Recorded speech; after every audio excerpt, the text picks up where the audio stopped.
안녕하세요. 30대의 마지막 해를 보내고 있는 여자입니다. 명절 연휴가 끝나면 이곳저곳에서 속 터지는 이야기가 참 많이도 나오죠.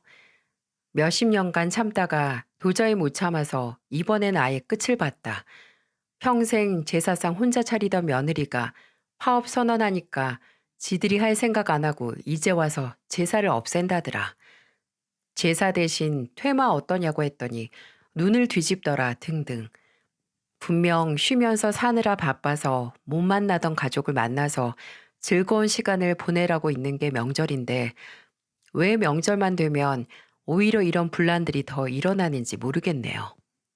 저는 속이 답답하고 끝이 파국으로 끝나는 사연이 아닌 현장에서 뿐만이 아니라 집안에서도 올케들의 방망이가 되어주는 신우의 자랑을 하기 위해서랍니다. 지금의 남편과 저는 지역 소모임에 동네 친구를 따라갔다가 만났는데요. 처음에는 느낌도 그렇고 스타일도 그렇고 제 타입이 아니라서 별 신경을 안 썼어요. 그런데 남편은 달랐는지 쭈뼛거리면서도 제게 지속적으로 말을 걸고 연락을 하더라고요. 근데 대화를 나눌수록 뭔가 아기가 들어맞는 느낌 있잖아요. 말이 잘 통하고 책과 음악, 영화, 음식 등등 취향이 잘 맞는 거예요. 운동으로 테니스를 치는 취미까지 맞아서 같이 테니스 치러 다니면서 엄청 가까워졌어요. 와, 기선 씨, 포핸드랑 백핸드 둘 다 파워가 좋네요. 나 동생하고 쳤을 때만큼 힘들었던 것 같아요. 동생이면 그 대기업 다닌다던 그분이요? 아니요, 아니요. 걔는 운동이랑은 담 쌓았고요. 여동생이요. 여동생이 경찰이에요. 아, 준현 씨 막내 동생이 여동생이라고 했죠. 와, 근데 경찰 멋있네요. 테니스도 잘 치나 봐요. 말도 마세요. 혜정이 걔는 못하는 운동이 없어요. 성격도 대쪽 같고 승부욕도 엄청나서 동생 처음 체력 검사할 때 웬만한 남자들보다도 성적이 좋았대요. 윗몸 일으키기도 힘든 내색 없이 70개 이상 한다니까요. 거의 매주 운동을 하다 보니까 자연스럽게 서로의 개인사를 말하게 되고 운동하고 나면 배가 고프니까 둘이서만 식사를 하는 날도 늘어만 갔죠. 그러다가 서로에게 코가 꿰었네요. 그 당시 저는 35이었고 남편은 39이었죠. 남편이 40 되기 전에 결혼하고 싶다고 해서 2년 연애를 하고 결혼식을 올렸습니다. 남편은 3남 1녀 중 차남이었는데 양쪽의 형과 동생 모두 일찍 결혼해서 노총각 소리 듣는다고 서러워했었거든요. 그래서 남편과 결혼을 함과 동시에 제게는 바로 형님과 동서가 생긴 거예요. 형님과 동서 둘 다 다른 의미로 제게 충격을 던져준 사람들이죠. 형님과 아주버님은 딱 부창부수라는 말이 어울렸어요. 남편은 늘 아주버님에게 양반이다. 나는 우리 형이 화내는 걸 도무지 못 봤다라고 하는데 아내인 형님도 굉장히 사력 있고 푸근하고 정말 자상한 분이었거든요. 제가 결혼 준비할 때부터 그걸 알 수 있었죠. 아직 만나기 전에 모르는 번호로 문자가 와서 봤더니 형님이었습니다. 남편에게 번호를 물어봐서 연락을 했다. 혹시 기분 나빴다며 미안하다 하면서 결혼 축하한다고 본인이 결혼 준비했을 때 알아봤던 예식장 리스트랑 드레스, 헤어 메이크업 샵 리스트였죠. 결혼 준비하느라 힘들 텐데 혹시 도움이 될까 싶어서 보낸다고 아주 정성스럽게 파일로 정리해서 보내주셨습니다. 진짜 크게 감동했어요. 아직 만나지도 또 가족이 되기 전인데도 이렇게 먼저 배려를 해주다니 결혼 전에 내가 형님 복이 있구나 했습니다. 결혼 후에도 마찬가지였어요. 형님은 동대문에서 오래 옷장사를 하셨는데 하루는 시댁에서 모여 만나는 날 제게 쇼핑백으로 2개나 되는 옷꾸러미를 주시는 거예요. 형님, 이게 다 뭐예요? 동서, 옷 거의 90, 95 사이즈 맞지? 대충 다 맞을 거야. 저번 주에 계절로 정리하면서 평소에 동서가 잘 입는 옷 스타일에 맞춰서 몇 개 가져왔어. 가져가서 입어. 이렇게 종종 계절 다 가서 어차피 정리해야 하는 옷이다. 유행 지나서 이제 못 판다라고 하면서 제게 옷을 가져다 주었지만 옷은 딱 보면 알잖아요. 딱히 유행을 타는 옷도 아니고 지금 날씨에 입으면 딱인 옷만 가져다 주시는 게 보이는데 괜히 제가 부담스러워 할까봐 떨이라고 재고 정리라고 하시면서 주시는 거 있죠. 심지어 어떻게 기억을 하시는지 정말 제가 평소에 즐겨 입는 스타일대로만 가져다 주시는데 어떻게 감동을 안 할 수가 있겠어요. 저도 뭐든 해드리고 싶은데 요리도 형님이 더 잘하시고 맛집 같은 것도 저보다 아는 곳이 많으셔서 저는 형님 조카가 자기 소개서 준비할 때 이전에 취업 준비 경험을 살려서 첨삭하고 면접 예상 질문 정리 정도만 도와드렸어요. 그리고 동서는 뭐라고 설명을 해야 할까요? 동서는 제 결혼식에서부터 느낌이 좋지 않았네요. 동서는 나이가 꽤 어렸거든요. 그때 20대 후반이었는데 서방님하고 나이 차가 좀 있어서 시누이보다도 더 어렸죠. 그래서 그런지 그냥 종종 가볍게 던지는 생각 없는 말을 그냥 아직 철이 안 들어서 그렇겠지 하고 생각할 수 있었습니다.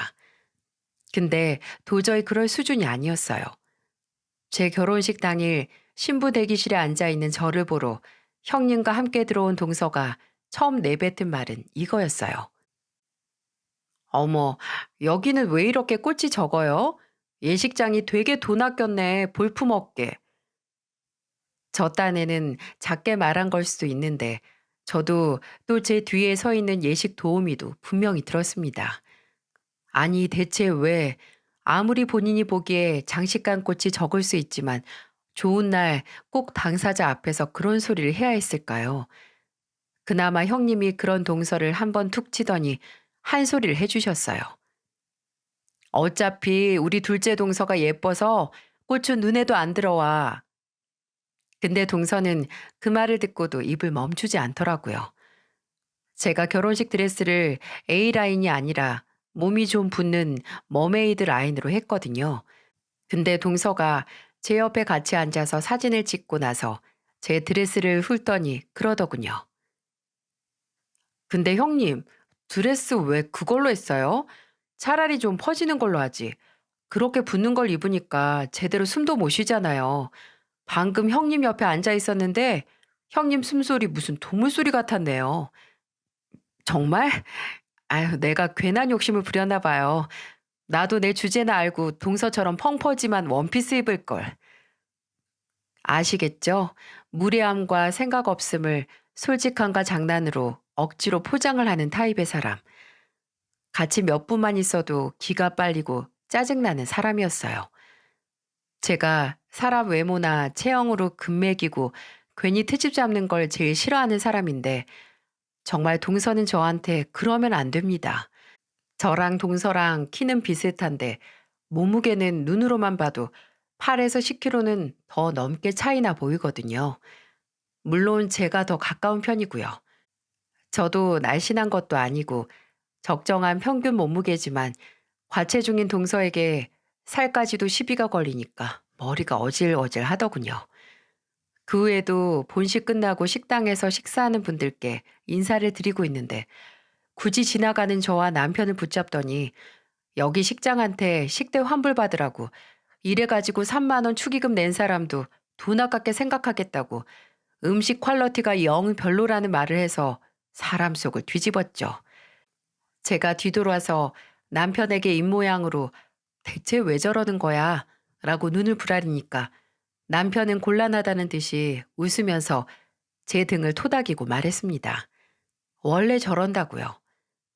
알고 보니 동서는 본인이 결혼하면서부터 저뿐만 아니라 시댁 식구들에게 늘 저렇게 무례했나 봅니다.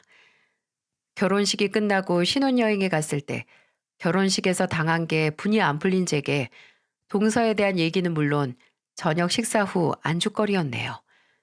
제가 술 한잔 하면서 동서는 대체 뭐가 문제냐고 성격이 원래 저러냐고 하니 남편은 고개를 절레절레 젓고 입을 열더군요. 원래 그랬어. 철이 없어서 우리 어머니도 처음에는 살림 잘하겠냐, 집안 보필 잘하겠냐라고 하셨는데 웃긴 게 둘이 성격이 딱 맞아. 우리 어머니도 뒷말하는 거 좋아하시거든. 심지어 재수 씨네 집이 좀 잘 살아. 친정아버지가 꽤 큰 세무서 대표라서 결혼할 때도 목에 힘주고 했었지. 그래서 결혼 후에 지속적으로 어머니한테 용돈 바치고 있어서 지금은 어머니가 오히려 예뻐할 정도야. 나는 손이 사람 아니야? 나를 완전 지 밥으로 보고 막말하던데? 아니, 날 언제 봤다고 벌써부터. 그건 나도 진짜 모르겠다. 왜 당신한테만 그러지? 나중에 또 만나서 그러면 그때는 당신이 뭐라고 좀 해. 아니면 내가 준우한테 가서 말할까? 와이프한테 말 좀 잘하라고. 아니야, 됐어. 당신이나 서방님이 왜 나서 말을 해도 내가 해야지. 아니면 혜정이가 해도 되겠다. 재수 씨가 또 혜정이는 무서워하거든. 왜? 둘이 나이 차도 별로 안 나지 않나? 예전에 한번 혜정이 앞에서 여경이 어쩌고 하다가 호되게 혼났어. 혜정이 성격이 워낙 불같아서 준우까지 쌍으로 혼났다니까. 그때 재수 씨 거의 울 뻔했지. 새언니 그러면 앞으로 강도를 만나든 흉기든 범죄자를 만나든 절대로 여경한테는 도움받지 말고 남경한테 받아요. 혹여나 여경이 도와주려고 해도 아, 나는 여경이 못 믿어서 도움 못 받겠습니다. 지나가세요. 하던가요. 새언니 시야가 좁다고 그걸 기정사실인 양 사람 모욕하면 기분 좋아요? 라고 혜정이가 소리 지르면서 말해서 그 후로는 혜정이한테 괜히 말도 안 붙일걸? 아, 그럼 혹시 그나마 상대적으로 만만한 아가씨한테도 막 못대하니까 나한테 막대하려고 하는 건가? 지가 집안 막내였는데 나까지 들어와서 형님 대우 해주기 싫다 이거지. 오, 그것도 일리 있는데? 혜정이는 만만치 않다 이거지? 그전에는 신우이를 만나도 말수도 적고 옆에서 동서가 괜히 밉살 맞은 말 할 때마다 별말을 안 해서 몰랐는데 이런 과거가 있었다니. 그리고 시어머니와도 잘 맞는다는 것도 의아했어요. 남편 말을 들어보니 동서는 전형적인 강약, 약강이었네요. 한번 본인이 무시해도 될 만한 사람인지 설쳐서 떠보고 그 다음에 아니다 싶으면 설설 기고 맞다 싶으면 그 사람을 무시하는 재미로 사는 그런 사람이요. 그걸 알고 나니 만약 동서가 다시 한번 저를 얕잡아 보고 할 말 못할 말 구분을 못하면 저도 못할 말 평생 못하게 만들어 주겠다고요. 기회는 기다리지 않아도 빠르게 찾아왔습니다. 동서가 입조심을 좀 못했어야죠. 형님께서 주도하셔서 저희 셋이서 술자리를 가진 적이 있었거든요. 며느리들끼리 모여서 맛있는 거 먹고 회포를 풀자고 형님께서 아는 지인에게 부탁을 해서 예약해서 가는 루프탑 바에 함께 갔습니다. 근데 앉아서 술 몇 잔이 들어가자마자 동서의 그 가볍디 가벼운 입이 또 너풀거리기 시작했죠. 저 아직도 저번에 작은 형님 결혼식이 생각난다니까요. 저는 그렇게 별로인 예식장은 처음이었어요. 아무래도 생애 처음이자 마지막으로 하는 결혼식인데 정말 양심도 없지. 형님, 좀 더 알아보고 좋은 데서 하시지. 아무리 돈 차이가 난다고 해도 돈 쓰고 실망하는 것보다는 투자를 더 하는 게 낫잖아요. 그래? 난 괜찮았는데. 거기 형님이 알려주신 곳이거든. 형님 죄송해서 제가 좀 더 알아보고 결혼식 할 걸 그랬어요. 형님이 저 생각해서 일부러 정리해 준 곳에서 골랐는데 이렇게 두고두고 욕먹을지 몰랐네요.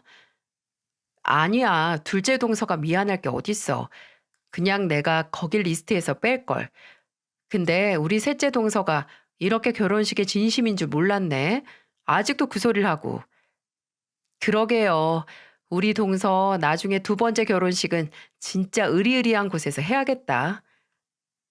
동서의 의도적인 말에 형님과 함께 웃어 넘기는 척 역으로 디스를 해버렸어요. 동서는 괜히 눈알 굴리면서 아무렇지 않은 척 하더니 마치 기싸움 하는 것처럼 더 독한 말을 하는 게 아니겠어요? 마치 제일 늦게 가족이 된 저를 기죽이게 하는 것처럼 말이죠. 형님, 이번에 신혼집 어느 동이라고 하셨죠?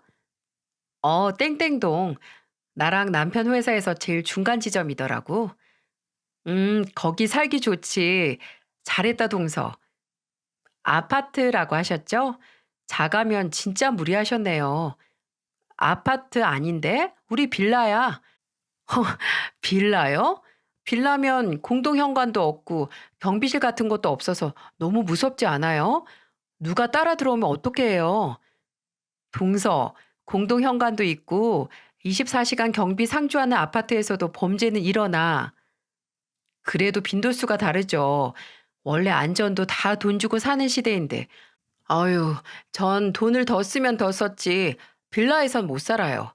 애들 키우기도 힘들잖아요. 좁으면요. 형님, 그럼 결혼 자금은 얼마 하셨어요?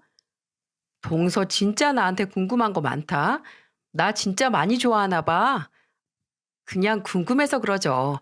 저는 한 5억 한 것 같아요. 친정 아버지가 외동딸이라고 힘 좀 써주셨거든요. 우리 아버지는 제가 결혼해서 좁은 빌라에서 산다고 했으면 절대로 안 보내셨을걸요?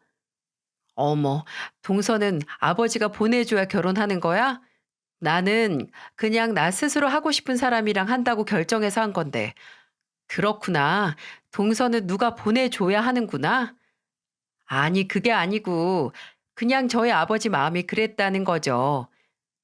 아, 그럼 우리 부모님은 빌라라도 알아서 살라고 상관없으셨다는 건가? 뭐, 그럴 수도 있겠다. 난 외동이 아니라서. 그럴 리가 있겠어. 작은 동서, 늘 그 입 좀 조심해야겠어.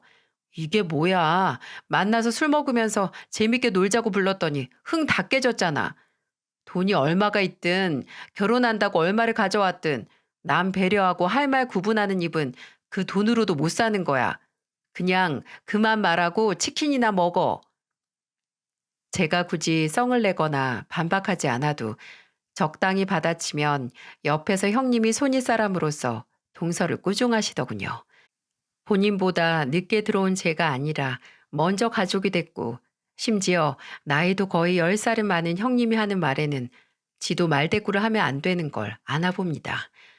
찍소리 안 하고 정말 치킨만 입으로 쏙 넣는 게 아니겠어요? 그 후에도 종종 집안 행사다 식사 같이 하자고 만나게 되면 사람 많은 자리에서는 대놓고 저를 무시는 못하고 그저 흘끗 보면서 은근히 무시할 뿐이었어요.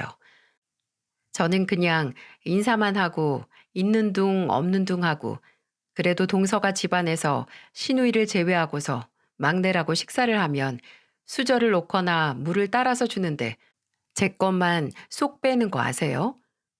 저는 그렇게 모른 척 하더니 시어머니 옆에 가서는 어머님, 어머님 하면서 아주 앙사를 떠는 겁니다. 시어머니도 그런 동서를 예뻐라 하셨고요.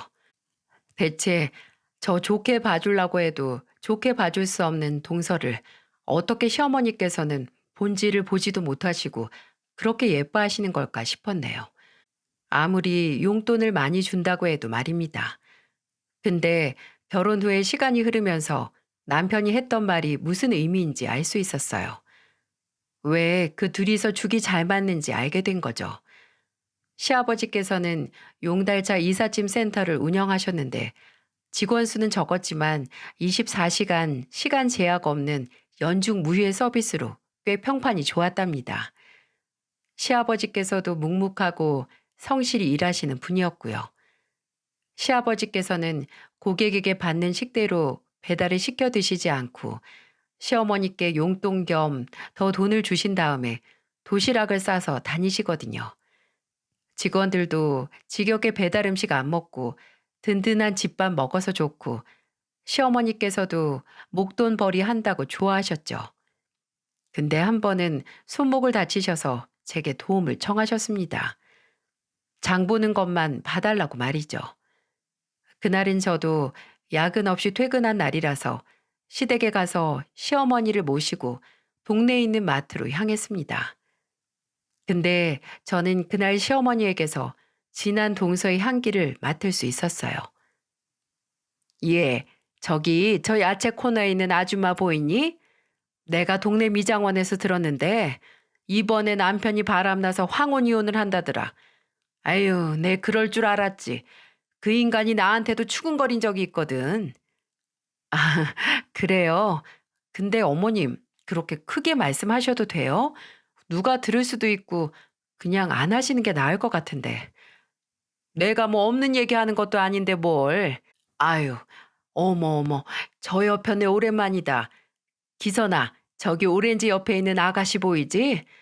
저 아가씨, 내가 예전에 계모임 같이 하던 여자 딸인데, 이번에 공무원 시험 세 번째 떨어졌대. 아유, 그렇게 떨어질 거면 뭐하러 하니? 돈하고 시간 아깝게. 내가 저 부모면 그냥 때려치라고 한다. 공부는 안 하고 왜 나와서 서 있어? 아유, 그리고 저기 생선 코너 아저씨는 느껴지시나요? 아, 이래서 동서랑 둘이 할 얘기가 많구나 싶었죠. 둘은 같은 결이었습니다. 옆에 있으면 괜히 낱말하고 비교만 해서 같이 있는 사람 질리게 만드는 그런 대화법이요. 저는 계속해서 마트 안에 있는 사람 신상조회를 제게 털어놓는 시어머니에게서 점점 멀어지면서 생각했습니다. 동서랑 시어머니랑 둘이 모이면 세상에 있는 모든 소문은 다 모이겠다고요.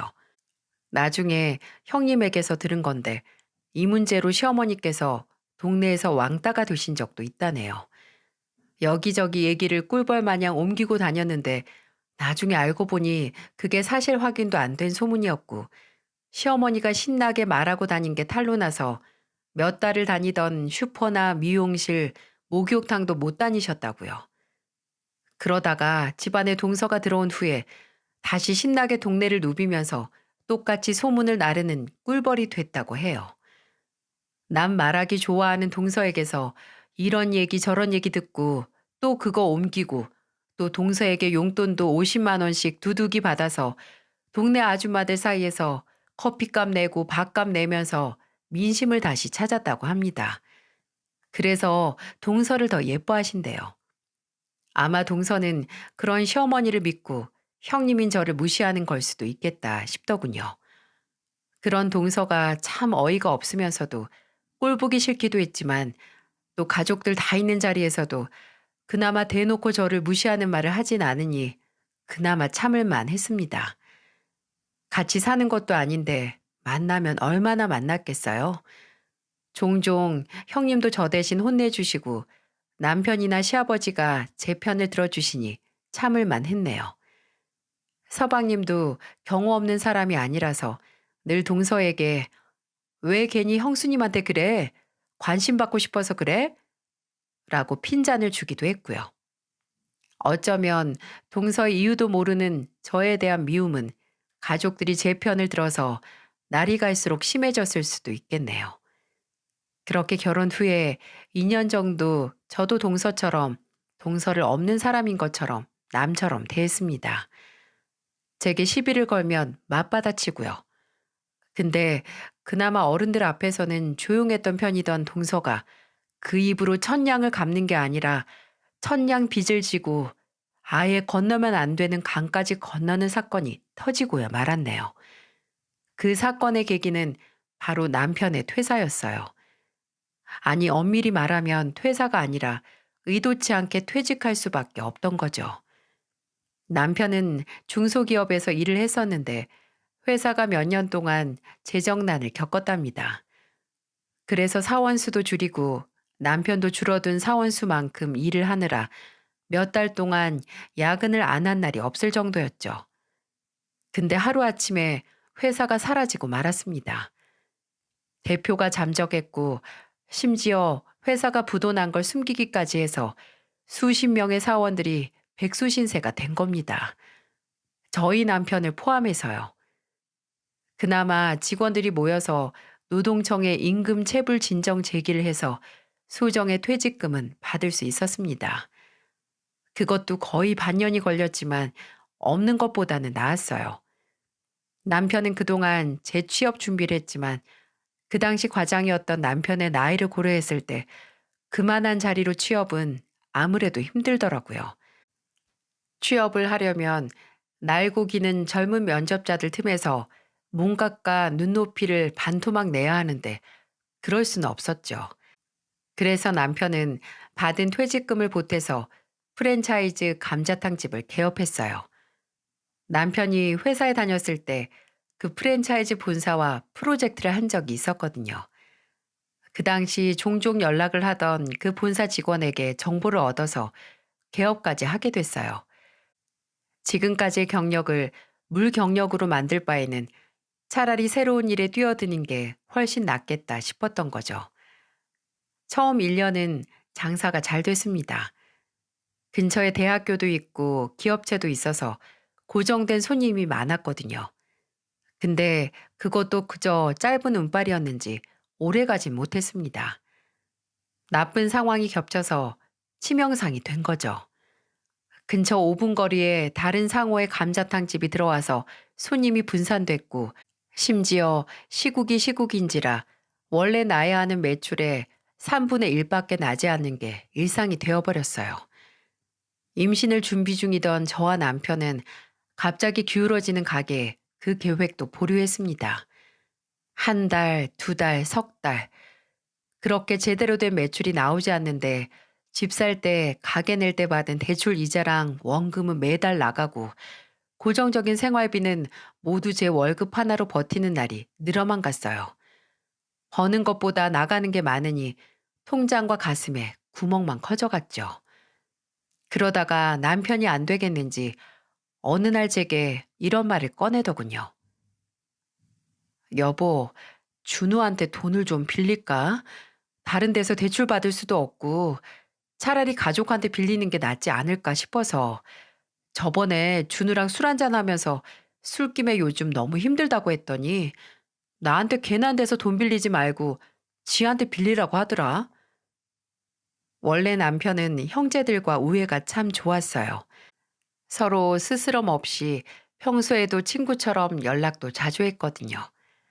근데 그 얘기를 듣는데 당장 제 코가 석자인 것보다도 동서의 밉살 맞은 얼굴이 슥 지나갔어요.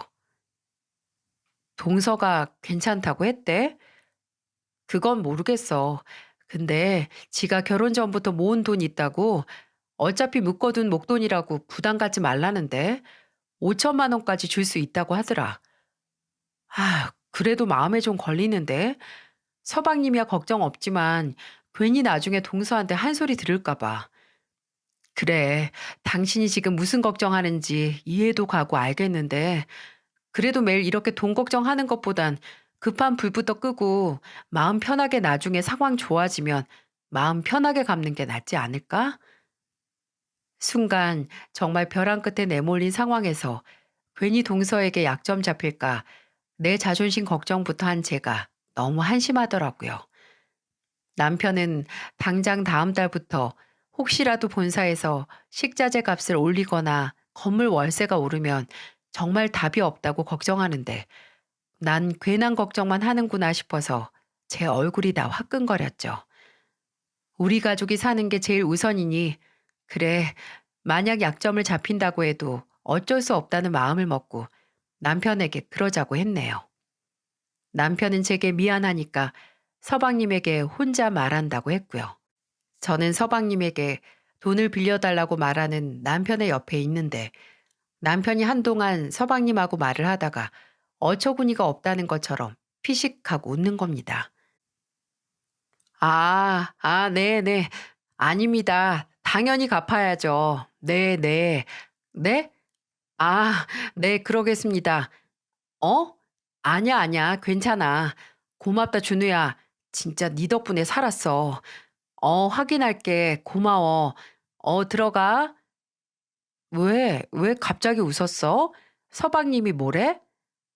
아니, 준우는 잘 연락했다고 지금 바로 보낸다고 하는데 옆에 재수 씨가 있었나 보네. 서방님이 동서를 바꿔줬어?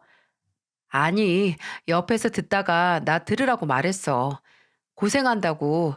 그 돈 힘든데 굳이 안 갚아도 된다고. 근데 나중에 갚을 거면 괜히 달에 얼마씩 보내지 말고 다 모은 다음에 조용히 한 번에 붙이라고 하더라. 그래서 준우가 미안하다고 했고. 하, 이럴 줄 알았습니다.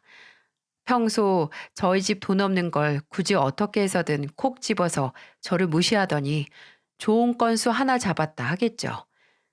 서방님이 빌려준 돈은 저희 부부에게 가뭄의 단비, 금으로 만든 동아줄이었지만 거기에 딸려오는 대가는 환영할 수만은 없었네요. 그래서 돈을 빌리고 처음으로 돌아오는 명절에 단단히 마음을 먹었어요. 돈을 빌려줬다는 명목으로 나를 사람 취급도 안 할 동서를 감당할 각오를 말이죠. 늘 그렇듯이 제일 늦게 시댁에 온 동서는 주방에서 나오는 저를 보자마자 인사를 하는 게 아니라 픽 웃고 그대로 거실을 향해 소파에 털썩 앉더라고요. 그리고 마른 기침을 좀 하더니 제게 말했습니다. 형님, 목이 좀 칼칼해서 그러는데 뭐 마실 거 없어요?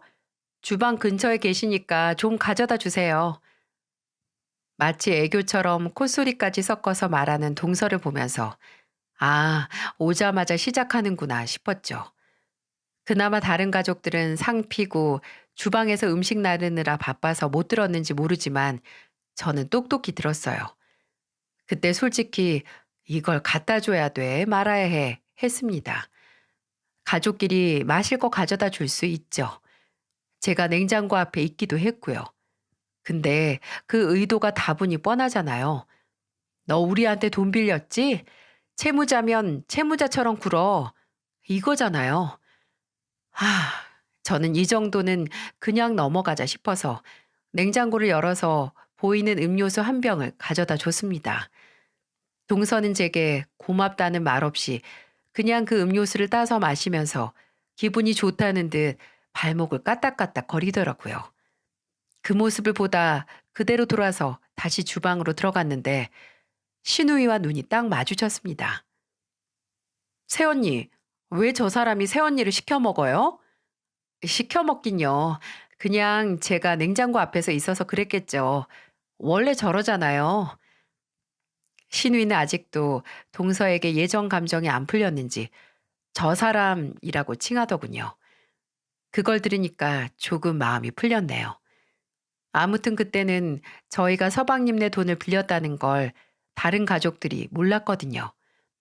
괜히 알려서 걱정을 끼치기도 싫어서 그냥 그렇게 얼버무리고 지나갔습니다.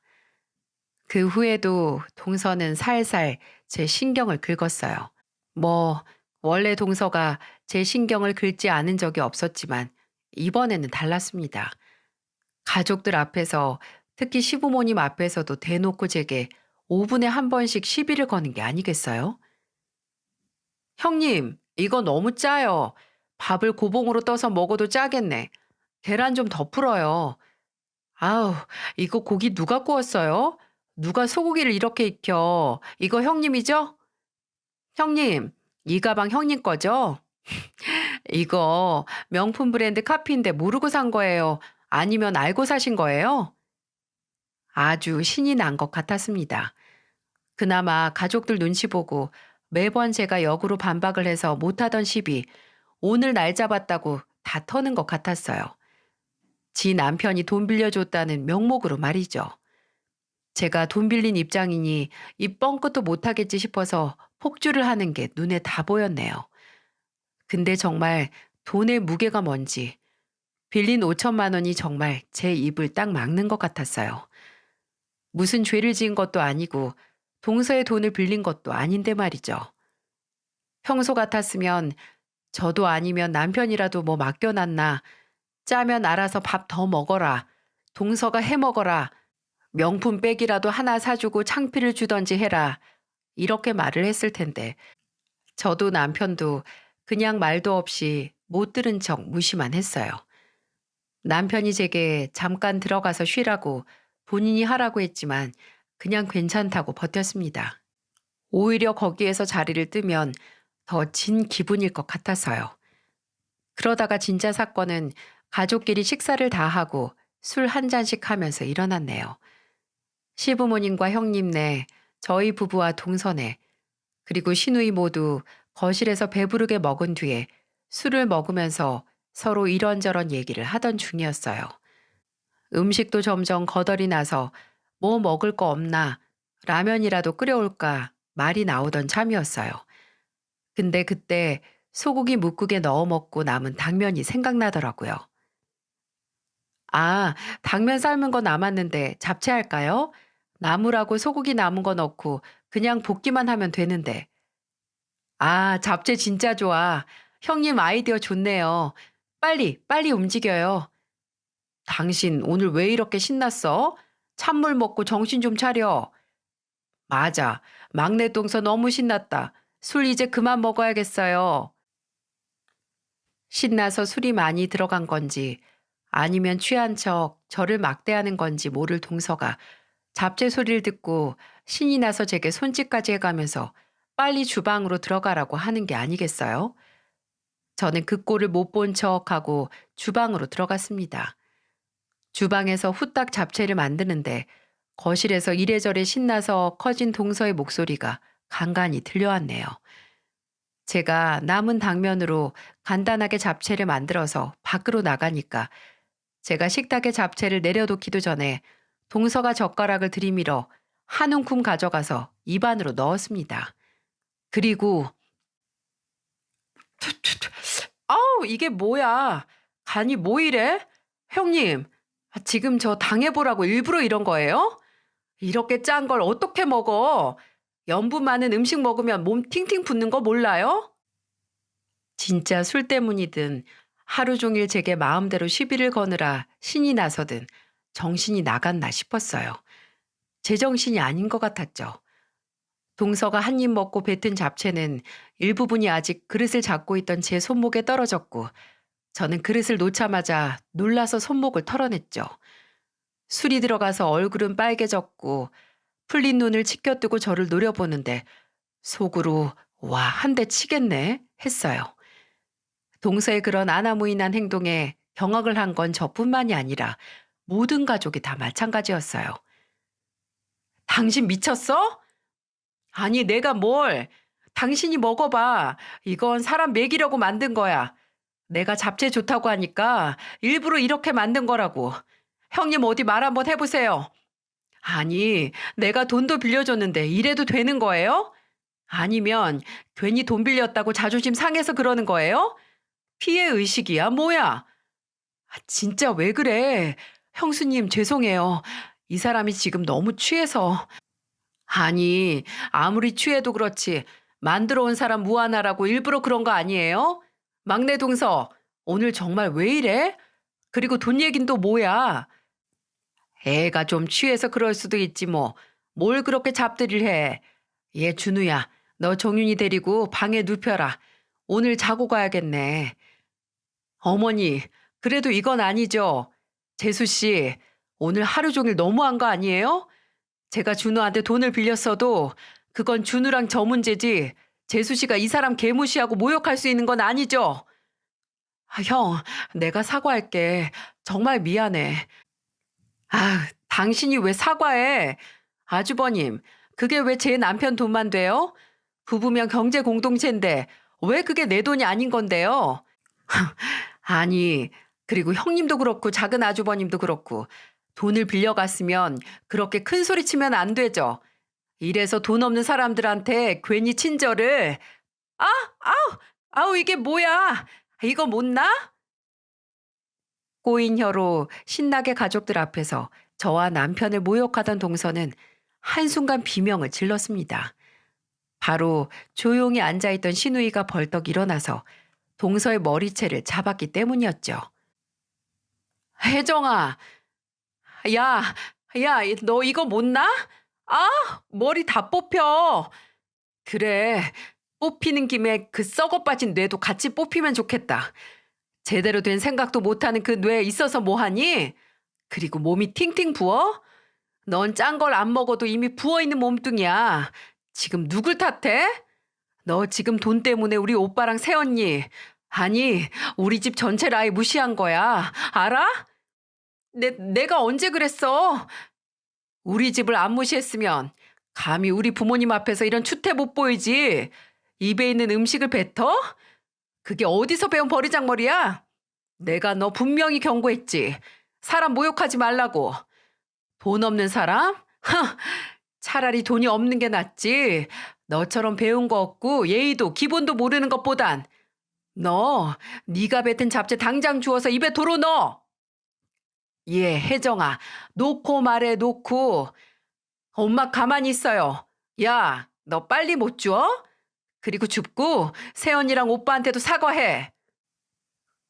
사이는 안 좋아도 평소 동서에게 존댓말을 썼던 신우였는데 화가 나니까 말도 놓고 정말 무섭게 소리를 지르더군요.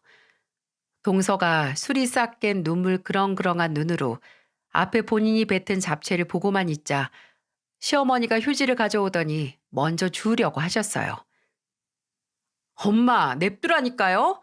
엄마가 그렇게 오냐오냐 예뻐하니까 얘가 더 설치는 거 아니야? 당신 가만히 좀 있어. 셋째 제도 좀 알아야 돼. 시어머니도 시누이와 시아버지가 으름장을 놓자 그제야 시어머니도 휴지를 놓고 고개를 푹 숙이시더군요.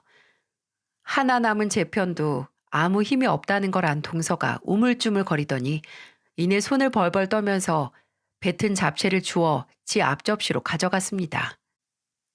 그래, 그걸로 봐줄게. 이제 사과해, 똑바로. 죄- 죄송해요, 형님. 아주버니, 제가 너무 생각이 없었어요. 정말 죄송해요. 용서해 주세요. 동서 입에서 사과의 말이 나오자 신우이는 꽉 잡은 머리카락을 탁 하고 놔주었어요. 그리고 킁킁거리면서 화장실로 들어가더라고요. 저는 기어코 눈물을 펑펑 쏟으면서 용서를 구하는 동서를 차갑게 식은 눈으로 보다가 입을 열었습니다. 지금 동서, 나나 이 사람한테 진짜 미안해서 용서 구하는 거 아니잖아. 그냥 아가씨랑 아버님 무서워서 사과하는 거지. 나도 동서가 한순간에 본인 잘못 다 알고 사죄하는 거라고 생각 안 해. 불가능하지. 동서가 어떤 사람인지 아니까. 그러니까 사과 안 받을게. 사과는 받는 사람 마음이니까. 나도 안 받을게요, 재수 씨. 당장 사과 한번 받았다고 용서할 생각 없네요. 네? 그래도 사람이 사과를 하는데 동서, 둘째 동서가 막내 동서가 사과만 한다고 받아줘야 돼? 둘째 동서 말이 맞아. 사과는 받는 사람 마음이야.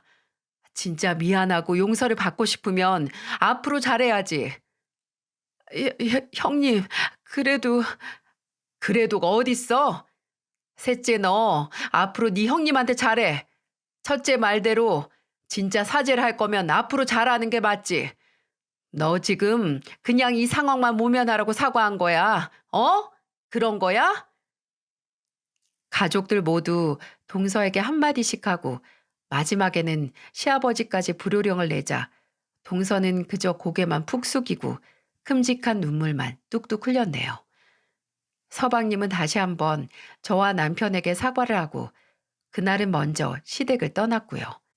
나중에 화장실에서 나온 신우이가 아직 분이 덜 풀린 건지 그냥 갔냐고 좀 더 혼냈어야 하는데 하더라고요.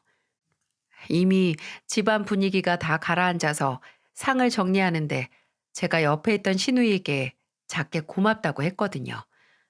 근데 신우이는 시큰둥한 얼굴로 이렇게 말하더군요. 작은 새언니, 아니 새언니라고 부르기도 싫네요. 원래 그 사람 마음에 안 들었어요. 셋째 오빠가 뭘 보고 결혼했는지 모르고 둘이서 어떻게 사는지 상관도 없는데 우리 집에 들어왔으면 그런 추태 보이면 안 되죠. 아유, 너무 싫어요. 그렇게 사람 가려가면서 지가 무시할 사람 딱 하나 정하고 괴롭히는 거. 아가씨는 알고 있었어요? 동서가 그 무시할 사람 나로 정했던 거? 원래 그 자리에 나 앉히려고 했는데 나한테 한 번 물리고 나서 다른 희생양 찾은 거잖아요. 나보다 나이도 어린 게 새언니랍시고. 새언니 그런 인간들은 미친 것처럼 세게 나가면 다 깨갱이에요. 비유가 좀 이상하긴 한데 범죄자들도 지들 찌질한 거 알아서 괜히 약자한테만 분풀이하는 놈들이잖아요. 그냥 세게 나가세요, 세게. 그 얘기를 듣다 보니 정당하게 빌린 그 돈 때문에 괜히 말도 못하고 참던 제가 너무 한심했어요. 정말 돈 하나 때문에 얼씨구나 하고 저를 신나서 무시하는 그런 인간들은 그저 앞뒤 안 가리고 신우이처럼 물어 뜯어야 하는데 말이죠. 그날 문제의 원인인 동서를 매번 끼고 살던 시어머니는 시아버지에게 한바탕 잔소리를 들으셨습니다. 시아버지는 시어머니가 계속 동서에게 용돈 받으면 지금 도시락 싸고 받는 돈도 그냥 그 돈으로 배달시켜 먹겠다고, 동서에게 그렇게 휘둘릴 거면 용돈도 받지 말라고 하셨다고 해요. 서방님은 그날 밤 저와 남편이 집에 도착했을 때 다시 전화를 해서 사과를 했습니다.